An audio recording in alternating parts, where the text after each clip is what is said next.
What's the password? Welcome to the Game Master Speakeasy.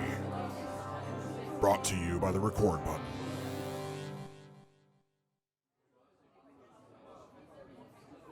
Hello and welcome to the Game Master Speakeasy. I am your host. One of your hosts. The other one being Hi, I'm Lance. it's Lance. Everybody, my good buddy. You have found He's your way. Cody. Yeah, yes. Thank you very much, Lance. You have found your way to the Game Master Speakeasy, and you are welcome to come inside if you have any interest about tabletop role-playing games, because that's what we're going to be talking about here today. Or if you just want to listen to us talk. Well, yeah. I mean, if for some reason the sound of my semi-nasally voice you find to be the so soothing, then you can stick around, I guess. But we are going to talk about tabletop games. Please pull up a chair next to the ever-burning hearth, take a load off. It's been a long day. Come on in and relax.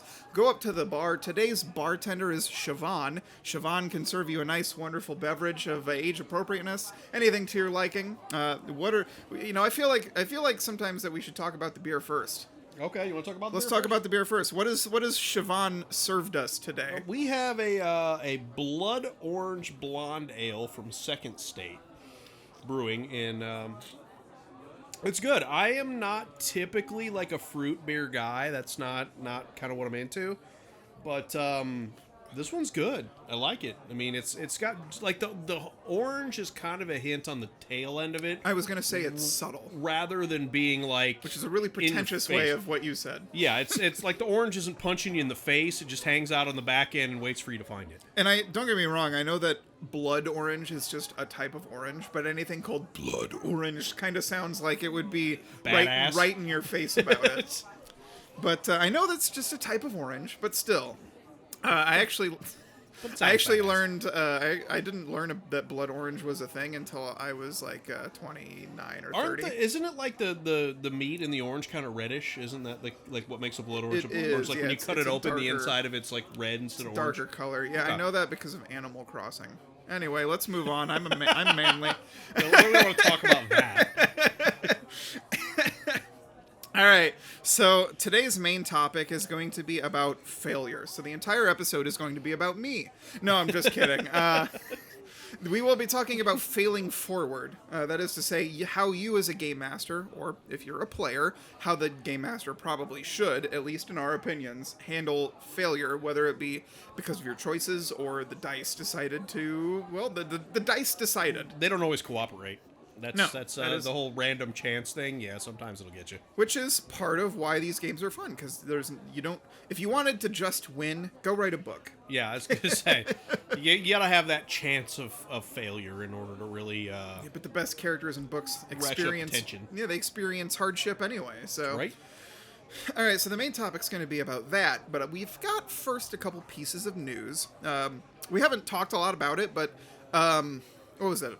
Last month, shortly after the winter months, shortly after the holidays, Lance here purchased as a gift for me the hardcover books of 7th edition Call of Cthulhu, both the Investigator's Handbook and the Keeper's Handbook, and then the entire RPG community started boycotting Chaosium Inc. Because of them endorsing NFTs is essentially what they did. And they had done this in 2021, but it didn't really come out and come into the public eye as much until very recently. So I've been kind of like, we won't talk about it. You already got the books, so it's not like... Okay, but explain to me why everybody hates NFTs. I think they're stupid, but I don't understand the raging hatred for them. Well, part of it has to do with like the gaming community. So imagine, you spend money on cosmetics, for like Fortnite or for whatever online game, or for even maybe your single player RPG that you're playing on a video game. And now imagine that they try to make a limited number of those, and then charge an exorbitant rate for them because they have now created a finite amount of a fake resource. Yeah, I guess. I don't know. Anyway, that's just one reason the gaming community. To me, it's mildly irritating. I see a lot of hatred for it, but I'm like, yeah, it's kind of dumb, but Anyway, I didn't want to endorse their usage of NFTs, just like the gaming community. But now they actually listened to the people that give them money for products, and they have backpedaled. So now we can talk about it again. All right, we're gonna run Call of Cthulhu. See, that's my secret. I buy him books for games I want him to Game Master so that I can play. It's that easy. It really is. Call of Cthulhu is another system that we have. So it's news to us, right? I think Call of Cthulhu came out 7th edition, released, I want to say, in like 2014, 2015 or something. It's been out for a while. I mean, the game's been around since it came out the same year I was born, I think, 81? 81. I know for a fact that the first edition of Call of Cthulhu came out in 1981. Yeah. Because they had their 40th anniversary last year. Okay. So did I. So did you. Weird. 40th anniversary of vaginal exit. So even though there isn't any news about it, but I wanted to talk about it because it's news to me. It's news that we're going to run it and then probably do an episode on it. While we're on the topic of Call of Cthulhu, how do you feel about percentile dice? Percentile dice being 2d10s. It's basically a d100. You're rolling a 1 through 100 chance. I mean, I'm ambivalent to it. For me, it's like any system, if well built, it doesn't matter what the system is. So in this case, as long as the system for the game is well constructed, even if it's built around percentile dice, that doesn't really change. Because for me, the rule system is always just a vehicle to tell the story. All right. Yeah, no, I agree. Now, don't get me wrong. There are some bad rule systems, some good rule systems. There are some systems better suited for certain things and less suited for others. But at the end of the day, as long as the system is properly tuned to tell the story that the game wants you to tell, like, for example, this is going to be a lot more of a heavy role-playing game compared to something like Dungeons & Dragons or Pathfinder, where combat is kind of by design at least a third of what you're doing. Yeah, if you're fighting, we have never run. Lance and I have never been a part of a official like Call of Cthulhu game. Nope. Not, like we have played a Savage Worlds hack of it, where we were using Savage Worlds to run a very Call of Cthulhu style narrative, but we've never played Call of Cthulhu by Chaosium Inc. And I don't want to fight space horrors. The combat doesn't seem like a good idea in this setting to begin with. Like, it should be avoided. That's what I hear, that if you are in combat with an eldritch horror, you are in danger. Your character is I'm in danger. Yeah, I'm in danger. Your character is hosed. Yeah, so your character is hosed, so to speak. I don't want to fight Cthulhu. That doesn't seem like a good time. No. Well, that's actually another thing that I recently did. I played Arkham Horror, the board game, with my girlfriend. Yeah, you did tell me about that. Which is very much, it's just the board game version of this. We should totally get some beer and bring that over to my house. And yeah, it'd be a lot of fun. You can play it with like up to 2 people, up to 6 players. It's like 2 to 6 players is ideal. I might be able to get the wife in on that. She likes board games, so. Oh yeah, and it's I guess that's news. I've tried Arkham Horror recently. There you go. So and I like it. They do a good job. The narrative of the game is advanced by there's the action phase, then there is the monster phase, then there's the encounter phase, and then there is the mythos phase and then you keep running until either you've lost or won the game. Okay. The main game comes with like 4 different scenarios of which you're trying to prevent various things. And it usually revolves around one of the greater Cthulhu mythos entities. Horrors. Yeah. The first one is like Yog-Sothoth is messing with time. There's like tears in time, and what a jerk. Yeah, and the first time Shelby and I played, Yog-Sothoth devoured the whole world, and no. So the first time we played, I think we did lose, and then the first time we played, we got in it, and it looked like we were going to lose. So we restarted the next time we played, because we ran out of time. It was like, we were really tired, so we took a photo of the board to quote-unquote save our progress. But we decided to restart, and then we lost officially. We got to the end and then lost the game rather than just giving up. So we haven't actually beaten a scenario one, so I think it'd be fun to play with, like, 4 people and give it a go. But bring it to the house sometime. It's balanced. It's kind of balanced because you draw from tokens from the Mythos Cup, and that's the very random part. Like, oh, nothing happens on a blank token, or if you draw a monster token, another monster is added to the board. And each investigator draws 2 during the mythos phase. So if you're playing with only 2 investigators, things, don't progress as quickly. So it's kind of balanced around the number of people that play. So that's kind of why you guys didn't finish your first game. Because it was moving. It was moving very slowly. The 2 of you. Yeah. In the second one, we ran a third shared investigator. So it was me and her, but then we had a third quote unquote investigator that we were co-oping. Come over to the house, we'll drink and play some Yeah, Cthulhu. we can play Arkham Horror, and then it'll go hand in hand with running Call of Cthulhu. Other news, speaking of horror and D100 systems, see what I did there? There's another system called Zweihander, which, if you know what that word means... Isn't it a big sword? It's a big, I think, Germanic or something. It's like a thing of Germanic country origins. It's a big two-handed sword. I feel like I've seen that on, Forged and Fired. It's also the name of a tabletop role-playing game. Is that tabletop role-playing game about big swords? No, it's a fantasy horror game. If you know anything about it, it's heavily inspired mechanically by Warhammer Fantasy Role-Playing 2nd edition, and then you strip all the Warhammer bits out of it. So it's a fantasy horror role-playing system that uses D100. It's supposed to be very intuitive to run, more realistic. So there's it's not level based. There it is. Got one for the producer's ears. There's that blood orange. I got a little blood orange for you. Can you taste it? Yeah, just a little. I have read through not 2nd edition, but Warhammer Fantasy Roleplay 4th edition, because at one point we were dabbling with the idea of running a game to the point that we ran character generation. Yep. And then I don't know if it was a schedule change or I just didn't have the light of fire under my rear or what, but we didn't run it at the time. And so Zweihander has a Kickstarter right now, which has a starter kit, which has players' handbooks and a map of what I assume is the setting's main area. And there's the $77 version, which has a cloth map. So it's got all the nice greeblies that you can get. But it's got spell and clue cards. But anyway, if you didn't know that Zweihander existed and you like the idea of running a fantasy horror game that has a little bit more meat to the mechanics than Shadow of the Demon Lord, then this might be the answer for you. I would really like to, and I think that we would have to very heavily curate what players we had.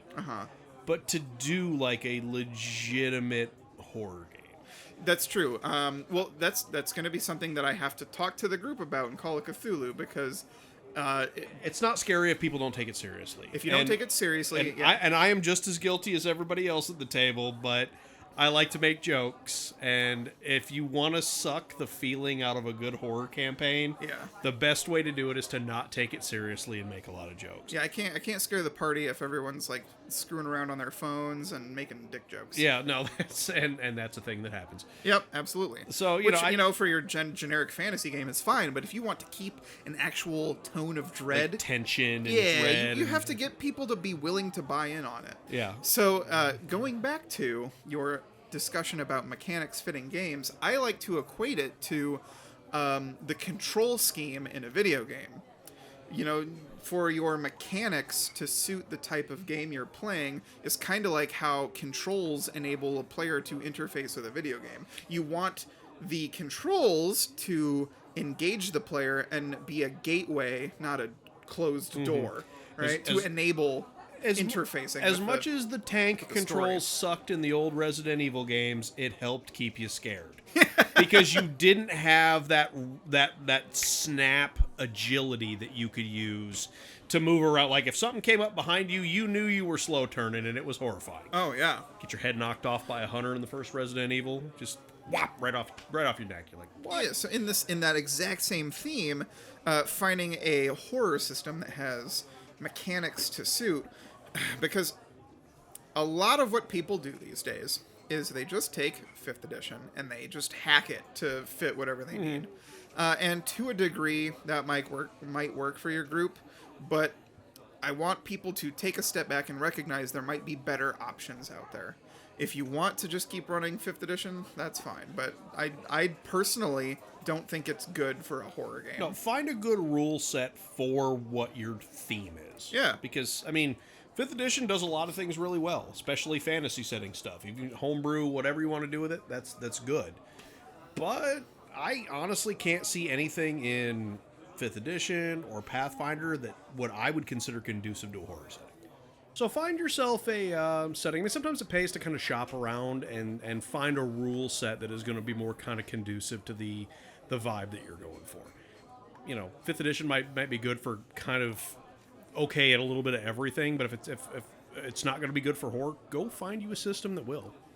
Speaking of horror systems, have you heard of Mothership? Yeah, I think we've talked about it on the show. The best game I've never played yet. Is it still getting the rave reviews? Well, I have a piece of news for it. All right, hit it. I have both. I do not have a lot of Kickstarters under my belt that I have actually put money on. One of them being Mothership First Edition, slated to release later this year. And then Hull Breach, which is a third-party collection to enhance your Mothership game, also for Mothership First Edition, to be, released later this year. I have another Kickstarter. It'll be done by the time this episode releases, but it's still something you might want to check out. Have you ever played a video game called Subnautica? Yes. Okay. I believe that is one of the best unintentional horror games to ever exist. Yeah, it's just it's dreadful, honestly. It really is. It is really a deep very, very oppressive environment. If you don't know what Subnautica is and you like indie games, especially like survival crafting games, go check it out. But it's basically surviving in an alien ocean world, like underwater. That's exactly it. And the deeper you get, the scarier things get.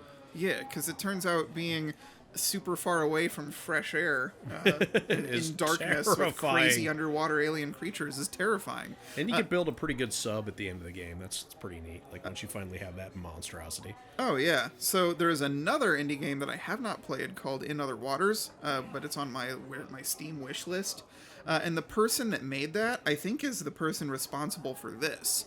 It's called In Other Waters Tidebreak. It's a tabletop game for use with Mothership First Edition to be released later this year. So instead of space, it's ocean. Yeah. It looks like it's basically In Other Waters, the game. It's this planet has people have discovered strange alien life in its oceans, and it is basically one thing that piqued my interest is that this module, I think, can be played solo. Cool. I saw it somewhere on its Kickstarter page, but it's got a bunch of different creatures. It's going to be a very like biology research style kind of narrative, and it talks about how it's a slow burning. This is the quote. This is the bullet point. A slow burning, research centric oceanic mystery for new and existing Mothership crews. Okay. And that sounds pretty interesting. I like the idea of being in a sci-fi system. That's, I think, what really captured me about Subnautica was not only was it an underwater game, but it is. I should really play it. If I'm going to talk about this module, I should really play In Other Waters. I was just thinking that. I was like, if this is going to be anything like Subnautica, I might get in on it. That said, it's a mystery for new and existing Mothership crews, and I don't know. I like the idea of ocean worlds in sci-fi. I mean, in a lot of ways, like the mysteries of the ocean are almost scarier than the mysteries of space. Yeah, because you can look up at space and you can kind of surmise that it's mostly empty up there. It is mostly empty. If you look in the oceans, you know it's not empty. Yeah, you know like there's some weird stuff going on down there. You look at pictures of deep sea creatures and critters, and they're real weird looking. Really creepy stuff laying around at the bottom of the ocean. Not to even mention like the deep sea gigantism, so massive, huge like shrimp and things like that that grow to live down there. Anyway, that is at this by the time this episode releases, the Kickstarter will be closed. But it is something if you are planning to play some Mothership and you like the idea of an oceanic mystery, check out In Other Waters Tidebreak. If you decide you want to GM that, watch the movie The Abyss.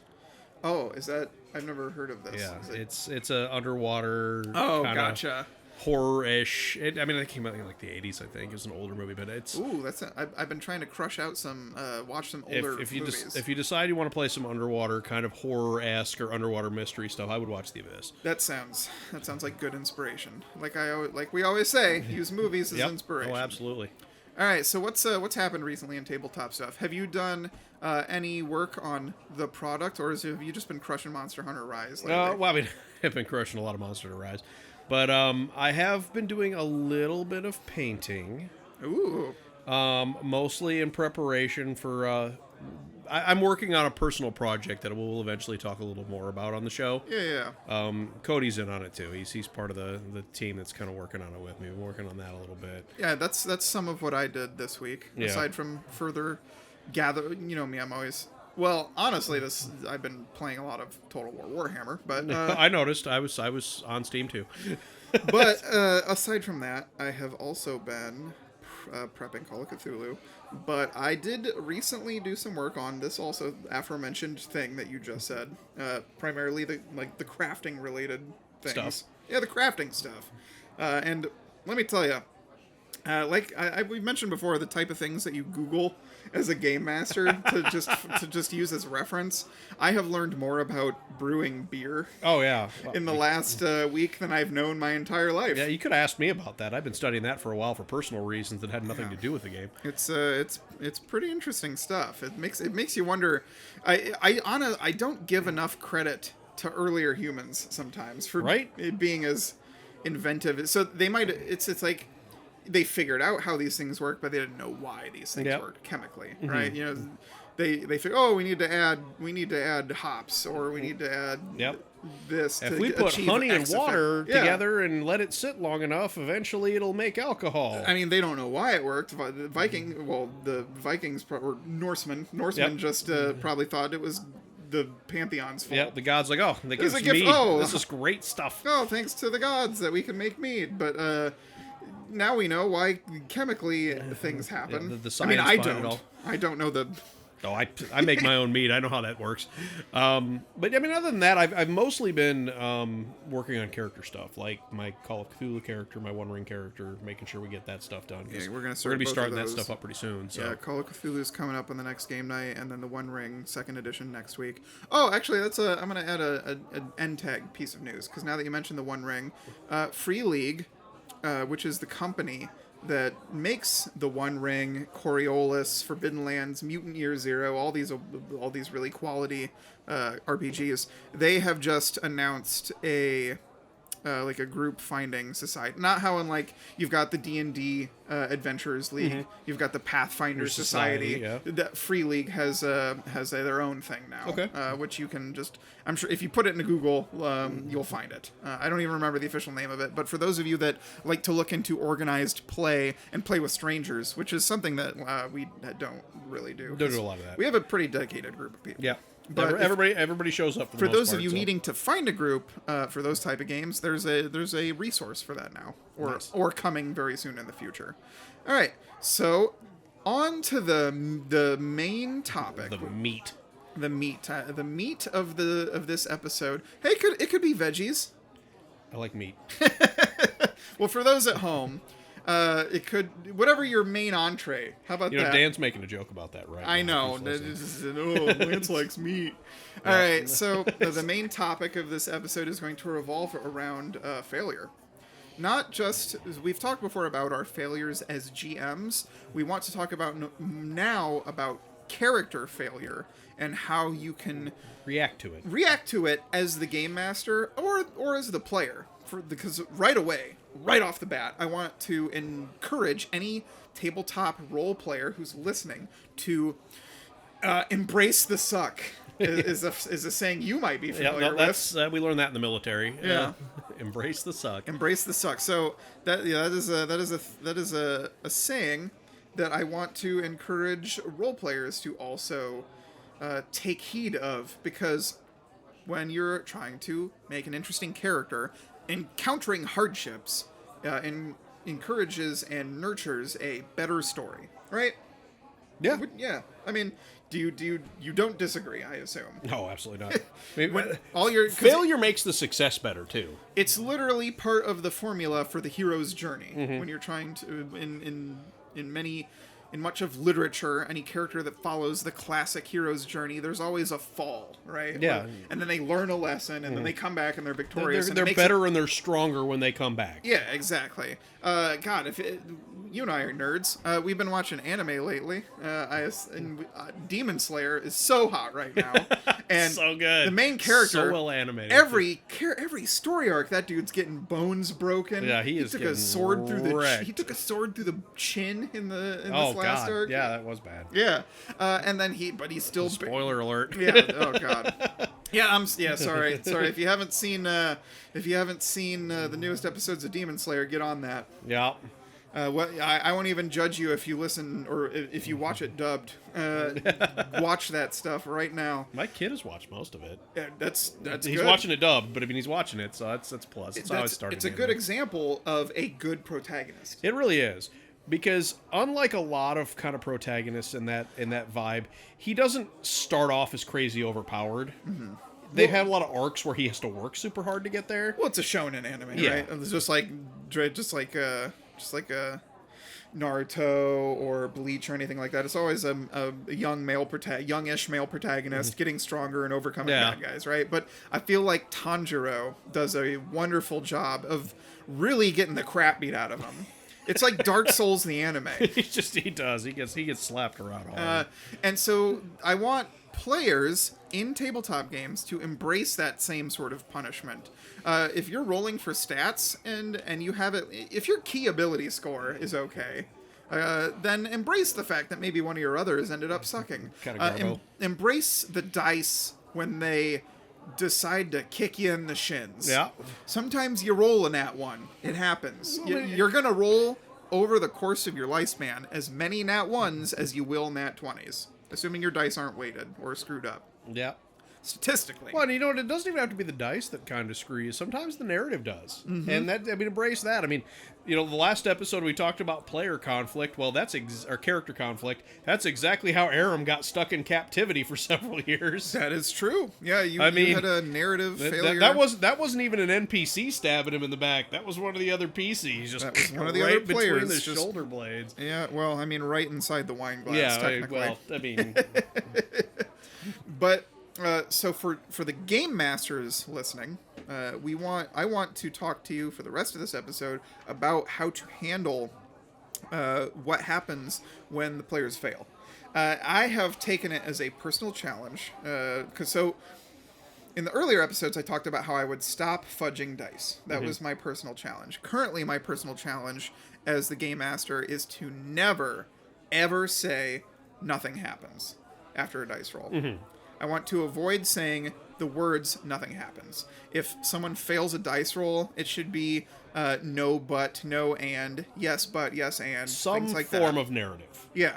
The good examples of this are like failing a jumping across the chasm roll. It's like you fail, but if it's not like a critical failure, or even if it is a critical failure, you can narrate. You don't have to narrate that the character just falls down and dies. You could say, "Oh, they catch themselves on the rock, but it was a hard smashing into jagged rocks. They take a d6 damage and a couple things like, oh, the rocks cut your belt loop and your belt dagger falls into the chasm below. And they have to spend their next action climbing back up. Yeah, and then if they fail that roll, they've slipped down and they catch a vine barely. Make it layers of failure to try and because if you do that, the tension gets worse. It increases the drama, it increases the stakes, and it's more fun than you just fell down to the bottom of the ravine and you're dead. Yeah. So, hearkening back to, not Vladimir anyway, but sorry, bad joke. Hearkening back to. Oh, Jesus. Going back to the episode where we talked about our greatest failures, Aram, when he failed his diplomacy check against the dragon, I just said roll initiative. Yeah. Now, if I was going to fail forward, it would be the dragon might... we would have an intense dialogue.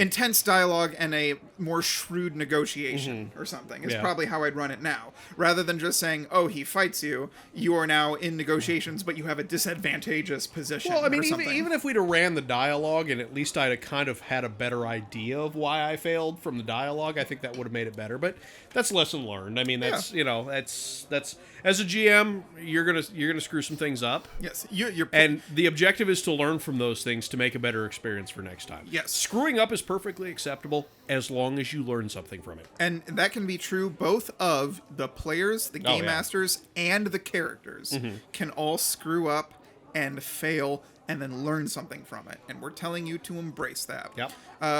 So what are some other ways that the basic concept is called failing forward? We drank to that in one of the tutorial episodes. Yeah, we did. So what are some other important reasons for failing forward? What are some other examples that you can come up with right off the top of your head? Do you have any real ones? Do you have any fabricated ones? I mean, failing forward is something that rarely is done for, like, attack rolls and stuff like that. But, I mean, even then you can take the time to describe the missed shot. I remember, I think it was you that was telling me this. This was a campaign you were playing with some of the other guys that I wasn't a part of, where one of the party members critically failed on their attack roll and ended up chopping the head off of their own horse that was in proximity in combat. Yeah, that's become a classic moment. Yeah, that was before I even joined that campaign. Was it? It was a couple sessions before I got up to join it. To me, that is turning a critical failure into an absolute narrative success. I think that is delightful. Because it's memorable. Because it's memorable. And that's really, like, honestly, the most memorable moments are always the best ones. No matter how you get there, the things that you're talking about years down the road are always the best. That's a perfect specific example of not having too much of a awesome backstory for a low-level character, because that character is supposed to be like this real cool, tough swordsman, and then he accidentally, in like one of the early, accidentally chops the head off of the. I don't know if it was their horse or just. I think it was. Horse. If I remember, it was his horse. Oh, like, God. he Gregor Cledained his own horse. Like, he just whack. Oh gosh. So that brings up a very important part that you like you said, it was a narrative success. Now, what I would caution you against is, it's okay, like, if a critical failure goes awry and hits one of your allies, but as a GM, don't punish that ally with a whole ton of damage. Oh yeah. Like, if they crit fail and they hit a dude, don't, like, have them kill their ally, because the problem at that point in my mind is the ally didn't do anything wrong, either narratively or rolling. Like, they just happened to be in the wrong place at the wrong time. Yeah, and you can even spin it as just a narratively threatening thing. Like, say you're in a gunpowder setting and you're firing into melee, and you critically fail your thing. It doesn't have to hit the player, but it could, like, leave a hole in their cape. Yeah. You know, like in your ally's cape or something that doesn't hinder them mechanically, but puts a lot of narrative flavor on the situation. Yeah. Or it could be just a glancing blow where they lose 1 or 2 hit points. It's something not terribly severe, but don't like just flatline a character that's completely unrelated to the role because of the failure of the other player. But when you brought up combat, that brings up an interesting point about failing forward, is that it's not something that you need to do in combat. No. Because in combat, you miss, you're going to have another chance. As long you know, when you fail in combat, that just you miss, and you're going to have another chance to succeed on your next turn. Yeah. In many games, skill checks are where you need to fail forward. Yep. Because a lot of games say, hey, your skill check represents your character's best attempt at this situation, to attempt this, whatever their dramatic challenge. If a skill check can be achieved by them just sitting there and rolling dice until they succeed, you shouldn't have them roll. You should just say, you spend the time necessary to succeed. Well, and see, that's something that I like about systems, which will flat out tell you, if you can't make this roll, it's beyond your character's skill depth. Right. You can't make this attempt again unless something changes about the situation. And whether the system says you can only do it once, or whether it's like a 3-time limit, the point being is that if there's a target number and it's something that they're supposed to make the skill roll toward, and they can't meet that threshold criteria, my favorite systems are the ones that just say, this is beyond your skill. Right. Because then you don't have that problem where, well, I'm just going to keep rolling until I break all my lock picks or until the door comes open. Yeah, that's not. It's not interesting. No, it's not. It's a very boring way to go about it. It's just and you're basically sitting there watching the rogue roll to unlock the door for the next 10 minutes because he's having a hard time hitting the target number. yeah. It's if you're letting your players just roll until they succeed, then it wasn't really a very fun or interesting roll. And it wasn't really a challenge at that point because I mean, No, they just had to keep rolling dice on until a long enough timeline, you're eventually going to hit that 20. Yeah.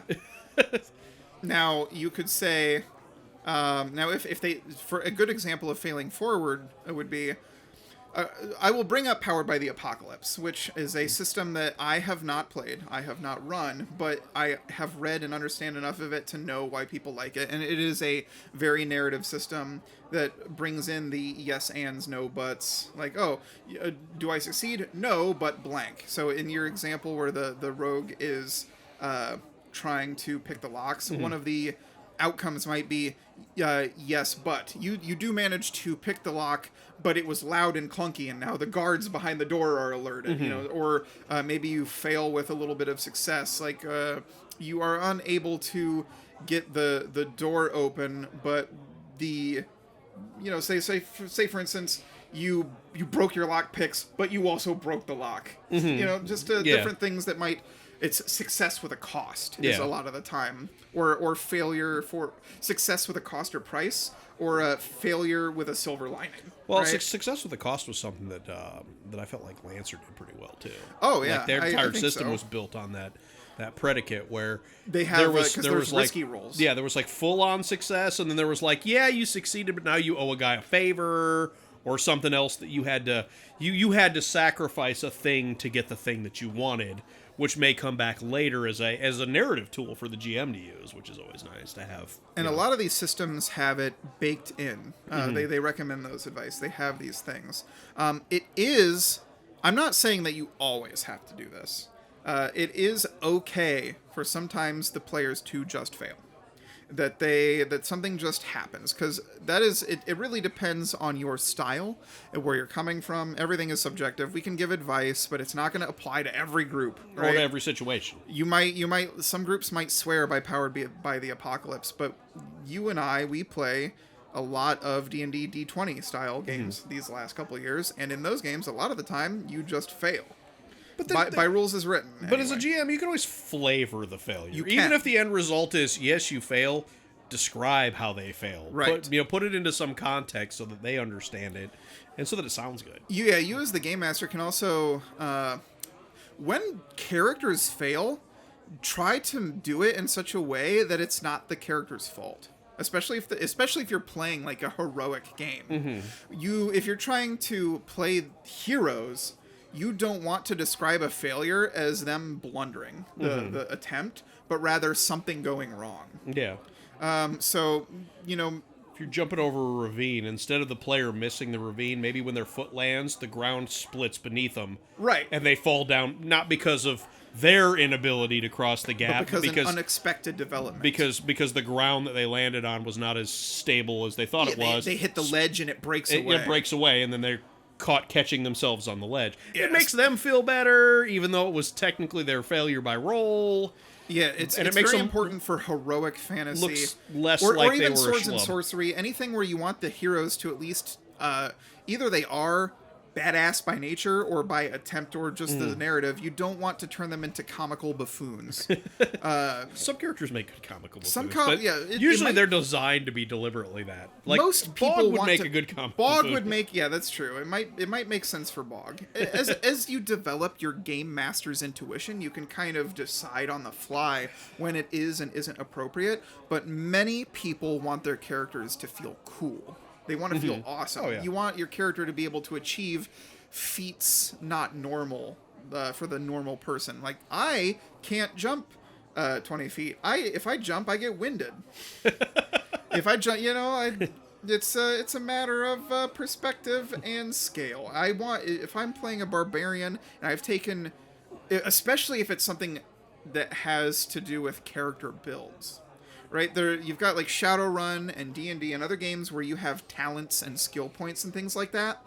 If a character is built for something specific, it it causes bad feels when you fail at the one thing you built your character to do. So in those, it's in those scenarios specifically, you should look at the character making the attempt, what type of attempt it is. So if Bog is trying to do a feat of a small thieving goblin, if he's trying to do a feat of strength and fails, it might make sense for him to be appropriately comical It's about not particularly strong. Yeah. That was his dump stat. But if he's trying to pickpocket, it should have been a solid attempt, and it should go wrong for a reason different than his own skill. Yeah. Right. Like, if you were trying to steal someone's back coin purse that they have on their belt, and a good way to fail forward would be to develop the narrative, would be to say, oh, you try to reach for the guy's coin purse, but at the same time he reaches back to scratch his rear and accidentally brushes Bumps your hand. He starts to turn around to investigate. What do you do? Stealth roll, hide. Yeah, because you as the game master, you control time. Yeah. You have complete control over how quickly things happen. You can say he turns around and catches you, or you could say he's beginning to turn around and give the player a chance to do another thing. Which is a great way to handle failing forward, is provide more opportunities for further failure. And if they fail like 3 times in a row, then roll initiative. That's just on them at that Yeah, point. then the dice hate them, or they've made poor decisions. And I think as a GM, if you have a particularly creative player, you could almost say, okay, you failed. How did you fail? Yeah, that's true. Yeah, sometimes people like the idea of, for the players that are willing to embrace the suck, you can invite them into the narrative. Some systems actually encourage more cooperative role-playing like that. Yeah, and I mean, you see it less in 5e and Pathfinder, but games like, in a lot of free league games or other narrative games, it encourages the GM to allow players to do these flavorings. And I mean, you got to know which players are going to work with that and which ones aren't, because some of them aren't going to be able to properly describe a failure. Other ones, like your more creative ones, are like, okay, listen, you failed at this pickpocketing roll. Describe to me how you failed. Right. Yeah.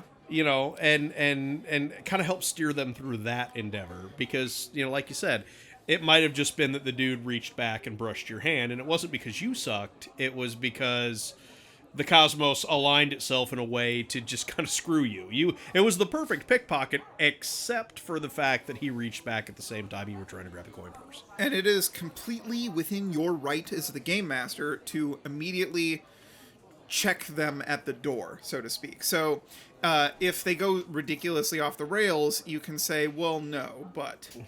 So, for instance, the player might say, oh, I failed because a herd of cats suddenly ran through the tavern door. It's like, well, no.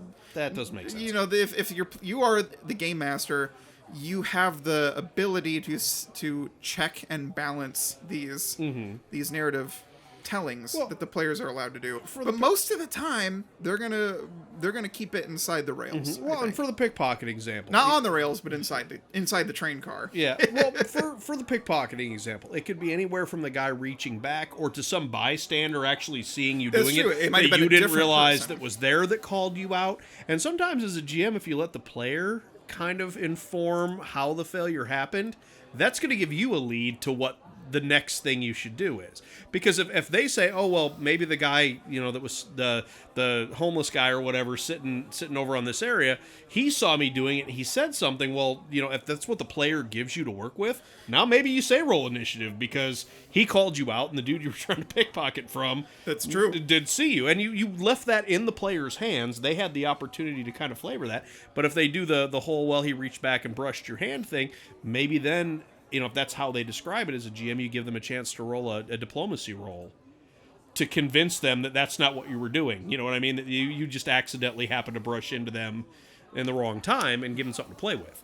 Yeah, just try to fast talk you, like, sorry, sir, you had some fuzz on your on your clothing. Get a string.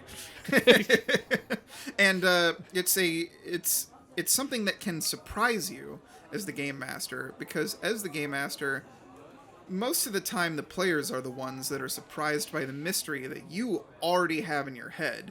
So it can be fun to allow the players to have input, and to flex your improv chops, because they might bring up something that you weren't expecting, and that can be pleasing. That can be a lot of enjoyment to the game master themselves. There is you can use something called the reaction roll for NPC behavior. It is a 2d6 scale where if you roll in the middle of the chart, the NPC reacts how they would. So like, oh, you meet bandits on the road, they're going to try and rob you. But if you roll high on the chart, they might be friendlier than normal. All right, so maybe you can do. You can include dice roll charts to things like this. He loves his dice roll charts. Yeah, so you can fail forward in a number of ways that only serve to enrich the recipe of a fully baked narrative. And God, what else? That sounded like a pretty poignant end, didn't it? Yeah, I feel like I have some more things to say. Actually, let's give some more specific advice to game masters about failing forward. We've already talked about how you don't always have to do it. You should really do it in situations where the roll would kill the character. Like if one roll is going to spell doom, that's a good time to do it. We haven't talked about the total party kill. Oh. Yeah, so yeah, that's what I was going to talk about. This is a good example of a way to fail forward is if you are in combat and the party dies, or not necessarily dies, but they are all of them are reduced to 0 HP, and maybe one or two of them or none of them escape. Rather than having their characters pass away, you end up with people that are in captivity. Taking prisoners. Very rarely will, very, very, very, very rarely will players run away from a fight. That's true. Even if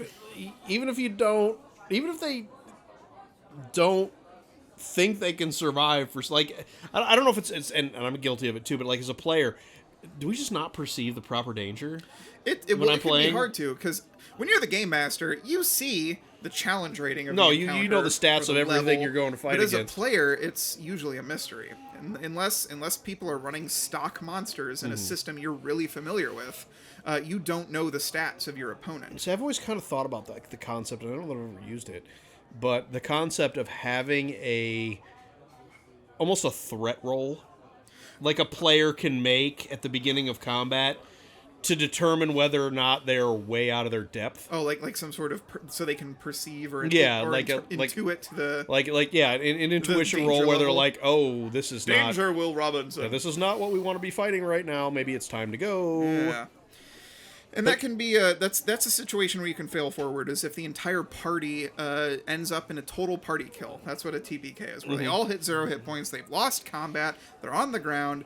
You can take them captive instead of having to stop your story. And then that might be an interesting thing. Maybe you weren't planning for your NPCs to take captives, and now you have, as the GM, have a challenge, an interesting challenge of figuring out why they are taking captives. You might have to change your narrative a little bit to fit it, but it might build a deeper mystery.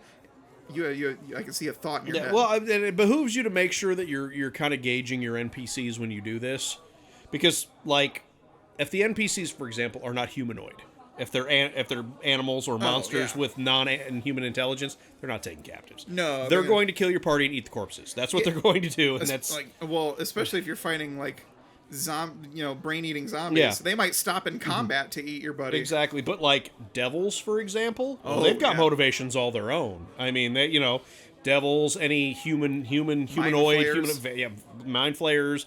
Vampires, any of those, like, what vampires want. Yeah, blood. But any feeding stock, intelligent NPCs. Yes, you can, as a GM, be ready on the fly to be able to make up a reason why they might capture the party. Well, I mean, even weird monsters can take captives. Think about Alien.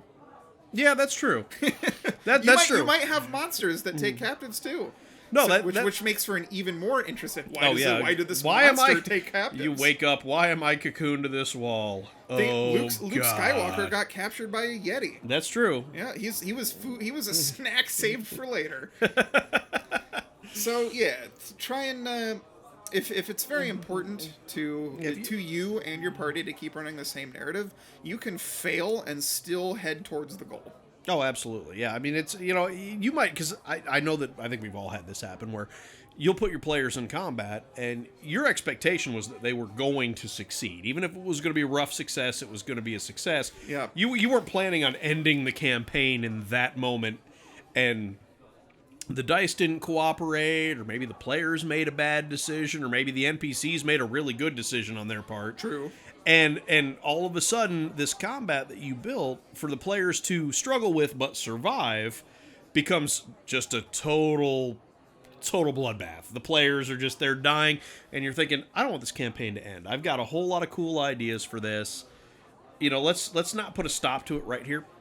Captivity is always fine, and if you feel like, especially if the players were making bad decisions that led to this, if you feel like you want to punish them a little bit, that's a good time to start taking pieces of gear away from them that they had worked to get. Get rid of magic. Get rid of some magic items. The bad guys took and sold off their magic items. like because sometimes those bad decisions in combat. I mean, assuming that it wasn't just bad luck of the die, but they made some critically bad technical decisions in combat. This field is covered in yellow mold. Let's just run out there. Yeah, them hitting 0 hit points. Death doesn't have to be the punishment that you issue out. Yeah. You can capture them and punish them by taking away other things that they care about. And that will also give them motivation to build back toward that previous power level by accruing whatever they need to accrue to get back to that level of equipment that they had before you robbed them of all their stuff. And that right there is the fall in the hero's journey cycle. Yep. That's the fall before the rising victory. Mm-hmm. So just take into account everything that we have said today, and you will probably, your mileage may vary, find that you have a more interesting developing story moving forward, where you can fail but keep pushing on towards the bright light that is Act 3 of your wonderful narrative. All right, so that said, Siobhan is calling for last call.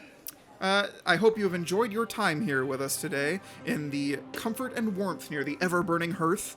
If you want to email us questions, comments, anything you want to email us about show-related, you can send it to us directly, very simple, at gmspeakeasyofficial@gmail.com. He really wants to read some emails from you I guys. would love to run topics recommended by listeners. We are brought to you by the Record Button production group that is found on TikTok, Facebook, Instagram, Twitter, and YouTube. YouTube being where our episodes are uploaded alongside our sister shows. And iHeartRadio, right? And yes, you can listen to us on iHeartRadio, Spotify, Google Podcast, Apple Podcast, YouTube. Tell your friends, share links, and make sure that you come back in 2 weeks where you can hear from us again. Please enjoy your walk home, or maybe you're taking the bus, or maybe you drove here. But either way, we want you, after you're enjoying your time here, to please get home safe. Bye.